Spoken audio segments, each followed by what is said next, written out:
Sledi večnosti. Spoštovani poslušalke in poslušalci, lepo pozdravljeni. Verska skupnost Bahaji, s katero smo že opravili pogovor, letos praznuje 200-letnico rojstva svojega ustanovitelja Baha'u'llaha. Ob tej priložnosti so Bahaji pripravili praznovanje s kulturno-umetniškim programom, predstavili pa so tudi dejavnosti bahajske skupnosti.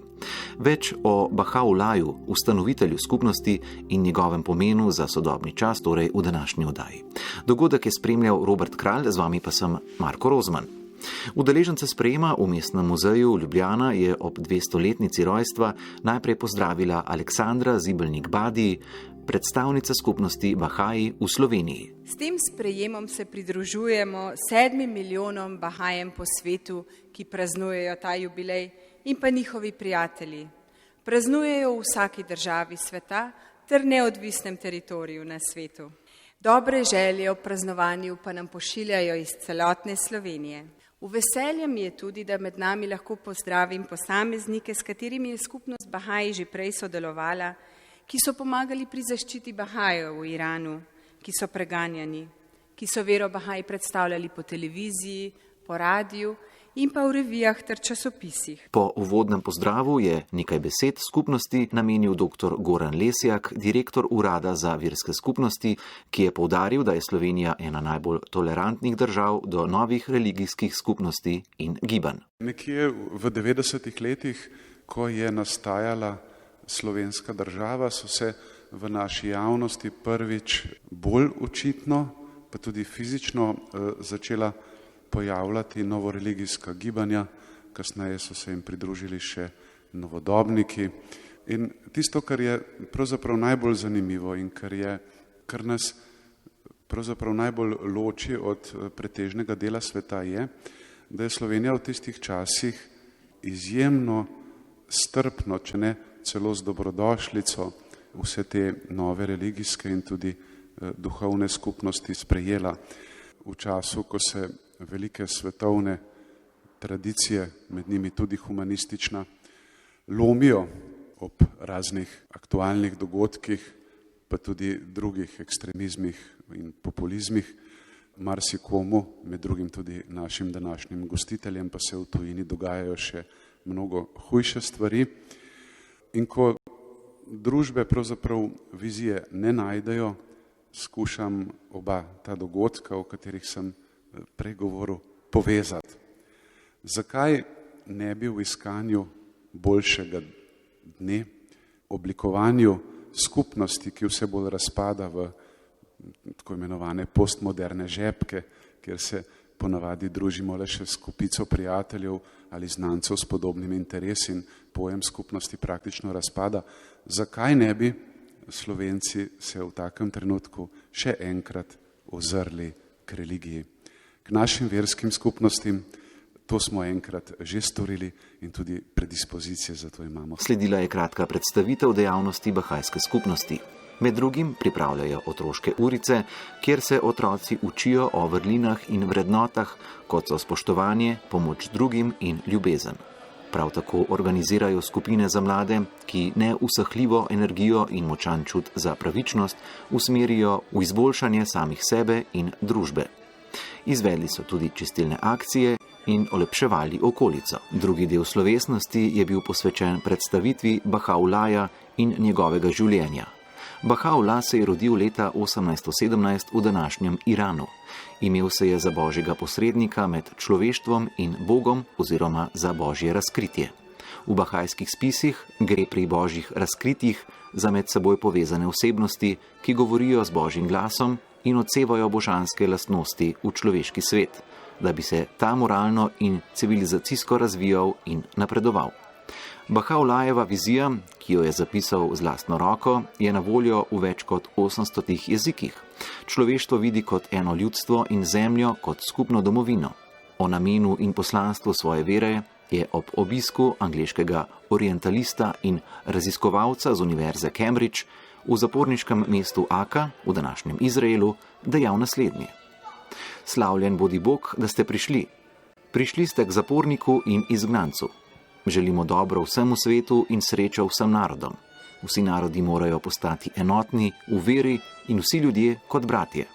Brezplodne razprtije, uničujoče vojne bodo minile in zavladal bo največji mir. Kulturno-umetniški program je vključeval tudi odlomke iz spisov Bahajev, tako v pesmi kot v govorjeni besedi. Blažena so tla in hiša in kraj in srce in mesto in gora. Zatočišče in votlina in dolina in kopno in morje in otok in livada, kjer je bil omenjen Bog, njegova slava hvaljena.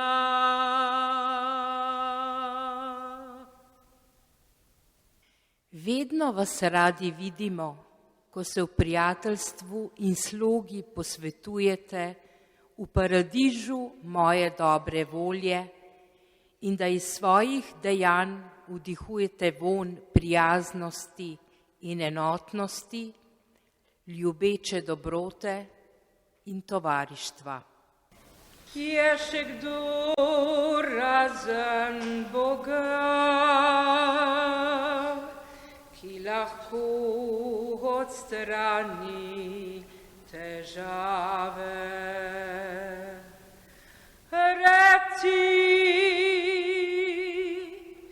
hvaljen bodi Gospod, on je Bog, vsi so njegovi služabniki in vsi so podložni njegovim ukazom.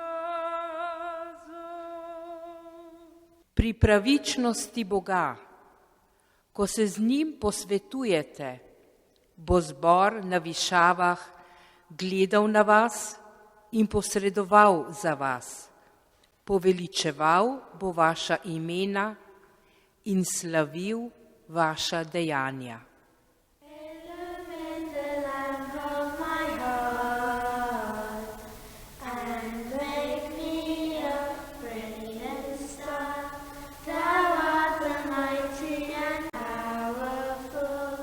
Obiskovalce sprejema pa smo tudi vprašali, kdo je Bahá'u'lláh.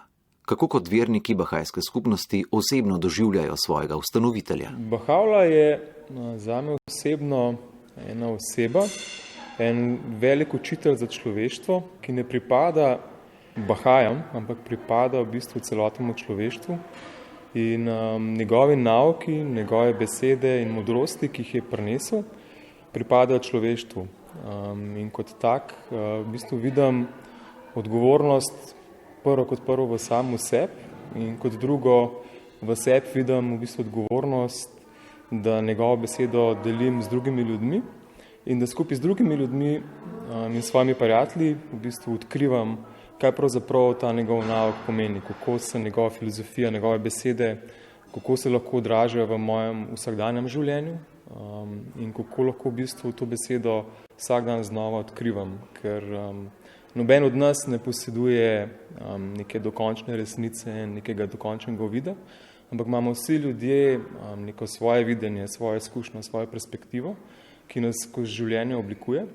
In v bistvu, ko v svoje središče pač postavimo to besedo od Bahá'u'lláha in s svojimi izkušnjami v bistvu pogledamo na to besedo, vidimo, kako lahko prilagodimo svoje razmišljanje in kako lahko v bistvu z drugimi ljudmi okoli sebe nekako bolj polno živimo in bolj polno uresničujemo to besedo. Ali je za verovanje pomemben tudi razum in v kakšni meri? Za raziskovanje te besede, za raziskovanje duhovnosti, je tudi zelo pomemben intelekt, zelo pomemben razum. Ne? In, zelo pomembno je v bistvu imeti sposobnost posvetovanja, spravo imeti ta orodja, ki jih je v bistvu Bahá'u'lláh zelo promovirala. Ne? Kako na konkreten način pripadniki verske skupnosti Bahaj živijo svojo vero in poslanstvo v širši skupnosti? V Šiški, v Dravljah, odkudar sem jaz, imamo skupino mladih fantov in punc, starih od 11 do 14 let.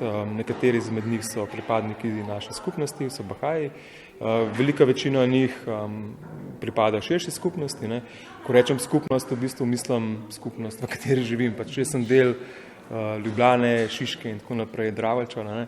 In v bistvu skupaj s temi otrocimi in s temi mladostniki v bistvu raziskujemo, kaj pomeni prijateljstvo, kaj pomeni pravičnost. Kako lahko v bistvu egoizem, ki ga goji naša družba, ki ga goji potrošništvo in kapitalizem, kako lahko v bistvu ta egoizem zamenjamo z altruizmom, kako lahko v bistvu gledamo ven iz sebe, kako lahko potrebe drugih ljudi postavljamo pred svoje lastne potrebe, raziskujemo pač Bahá'u'lláhove nauke in kako lahko v bistvu te nauke v bistvu spravimo v prakso. In potem organiziramo kakšne projekte, kakšne projekte služenja, se pravi, pogledamo, kdo v skupnosti potrebuje pomoč, a je kje umazan, a je kje za prebarvati. Praktično, kaj smo recimo naredili, smo šli en podhod, pač so ga mladi videli in so rekli, da pač to moramo pa urediti, ker je grda okolica, noben se tukaj dobro ne počuti. In smo v bistvu šli okoli, prvo vprašali vse ljudi, ki so živeli pač v tistem trgu, če bi si želeli neko spremembo tukaj, in so rekli, da jih nič ne moti, ampak da nič ne morejo, ker to je itak v mestni lasti in da se nič ne da narediti. No in potem so pač te mladi ljudje napisali pismo, so ga poslali na mestno upravo, na MOL. Potem je prišel odgovor, da seveda lahko, karkoli naredimo, če želimo. Potem smo se srečali s tem, da zdaj bi prebarvali, pa uredili okolico, ampak rabimo denar za to. Pa smo rekli, kako ga bomo zdaj dobili. Pa smo spekli mafine, pa smo šli okoli, pa smo jih prodali, pa smo pač zbrali tistih par 100 evrov, pa smo nakupili barvo. In potem, ko smo začeli tam dejansko barvati, so se pridružili tudi ostali ljudje.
Življenje Bahá'u'lláha, osrednje osebnosti skupnosti Bahaj, je v glavnih potezah orisala Aleksandra Zibelnik-Badi. Bahá'u'lláh je bil rojen kot plemič, vendar se je že pri rosno mladih letih odločil, da ne želi naslediti tega stolčka za svojim očetom, temveč da hoče ljudem pomagati. In s tem, ko je pomagal revnim in ubogim, so ga ljudje pričeli klicati oče ubogih. Bahá'u'lláh je potem kmalu spoznal nauk Baba, ki je govoril o novem dnevu ter obljubljenem vseh časov. Ker pa so Baba, ki se je pojavil v Iranu, zelo preganjali, so potem s tem tudi Bahá'u'lláha pričeli preganjati in ko je bil zaprt v Črni luknji, to je zapor v Iranu, je dobil navdih, da je on tisti obljubljeni vseh časov, ki ga čakajo vse religije in vsa ljudstva tega sveta. Potem, ko je oznanil, da je prišel od Boga, pa so ga pričele tako posvetne kot cerkvene oblasti preganjati.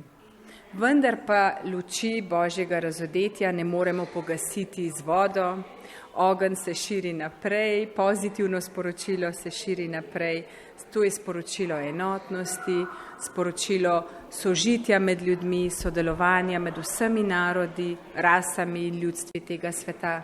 Bahá'u'lláh je prišel in je prepovedal predsodke. Predsodke zaradi vere, predsodke zaradi stanu, predsodke zaradi spola, izobrazbe, rase, narodov. In ker s temi predsodki, ki so v bistvu zrasli v naši glavi, omejujemo tako enotnost kot prijateljstvo, kot sodelovanje in s tem tudi napredek človeštva. Aktualnost nauka vidi udeleženka Mateja med drugim v enakopravnosti med spoloma.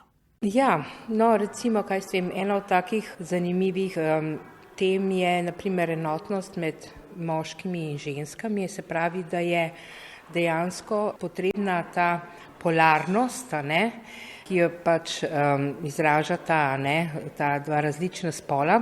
Recimo ena taka prispodoba je ptič, ima dve krili in lahko vzleti, če ima obe krili enakomerno razviti.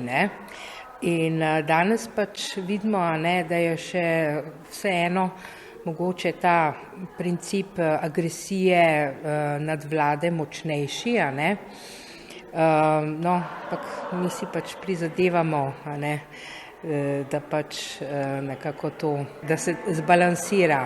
Hkrati pa poudarja, da je Bahá'u'lláhova vizija v izziv sodobnemu človeku tudi v tem, kakšen naj bo njegov odnos do okolja. Ker recimo, pogledajte, mi vemo, da pač vsa naravna bogatstva tega planeta so pač lastnina vseh ljudi. Naravnih virov in vsega tega je za ljudi dovolj, vendar niso na pošten način porazdeljeni. In to pač zaradi lastnih interesov določenih ali multinacionalk ali kakšnih pač redkih posameznikov, Ampak čim bo enkrat, bi rekla, ta zavest tako visoka, da pač smo vsi na svetu ljudje, zgolj ljudje, enaki, povezani med sabo, tudi takrat se mi zdi, bo pač tudi dejansko ta zavest svetovna se razširila, in pač bo tudi življenje nekje tudi lažje, tudi, bi rekla, in bolj pravično in strpnejše. Seme mora v bistvu umreti na nek način, in s tem, ko umre, ko v bistvu spusti neke vrste svoj ego, takrat se pravzaprav zgodi tisto pravo, kar je v njem, se ta zgodi preobrazba in nastane rastlina, nastane drevo ali kakorkoli. In ravno tako je tudi pri človeku. Ko človek deli z nekom, šele takrat v bistvu se te potenciali, ki so v človeku, začnejo aktivirati in tudi takrat res človek doživlja tisto svojo izpolnjenost, pravo izpolnjenost.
Vtisi ob koncu. Robert Kralj, ki se je udeležil sprejema, ugotavlja, da praznovanje 200-letnice svojega ustanovitelja Bahá'u'lláha kaže, da je verska skupnost Bahá'í v Sloveniji živa in dejavna. Z dejavnostmi, ki jih opravljajo v korist širše skupnosti, posredujejo vrednote spoštovanja, sožitja in sodelovanja ter ljubezni. Dolgoročno lahko vse to pomembno doprinese k splošni duhovni klimi v slovenski družbi.